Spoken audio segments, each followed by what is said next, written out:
Welcome back to Tips Adventure TV and magbabalik po tayo. Pasensya na po sa mga nakakapanood ng aking video at matagal po tayo hindi nakakapag-upload dahil po meron po tayong mas importanteng ginagawa. Bukod sa ating pagko-content ay nag-a-apply din po ako. Meron po ako mga application na dapat kong tutukan. So hindi ko talaga pwedeng pagsabay-sabayin. Pero yan, pag-usapan po natin yung video ito. Ako po ay may libreng piso wifi dito sa aming lugar. Dito sa bayan ng Pinamalayan, dito sa Barangay Sonto, Bonifacio Street. Ayan, relocation. Libre po ang cellphone dito, mag-wifi ka lang. Ayan po. Gaming phone, Realme, lahat po ang paggamit natin. Ayan. Kaya supportahan nyo po yung aking channel at saka yung aking mini content ng mga video. Ayan guys.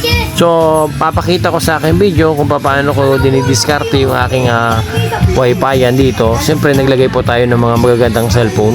Libre lamang po ang gamit niya, basta magulog lang sila. Mga gaming phone po to. Siyempre, dalawa po yung piso wifi na tinayo ko dito. Yung isa ay backup lang po yan. Yan yung tinuturo ko na yan. At ako na rin po nag-assemble. Ilagyan ko ng pan para mas malamig po yung loob niya dahil nagkakaroon po ng trouble. So, yung outlet niya, nilagyan ko na rin dyan para isang saksakan na at malinis po yung ating layout. So, yung mga tinuturo ko na yan, diyan ko po pinadaan yung mga cable niya. So, ito yung pinakang main natin. Naglagay ako dyan ng power supply. Tapos yung ating share wifi ng ating router. Ayan po yung ating share wifi. Ito po yung pinakamalakas kong piso wifi dito sa Pinamalayan. Ayan guys. Kaya kung gusto niyo guys sa mga ganitong unit ay mag-PM kayo at pwede ko kayong i-repair kung saan ko ito nabili.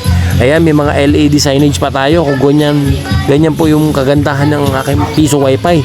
Sa tabing kalsada ko lang ito nilagay para kitang-kita ito ng kahit sinong mga taong dumadaan dito. Tandaan nyo guys, palakasin ninyo yung internet ninyo. Gumamit ka ng share wifi machine. Yung nasa likod na yung piso wifi bendo ko traditional, backup ko lang yan. Pero ang mostly ginagamit nila yung nasa unahan sa tabing kalsada.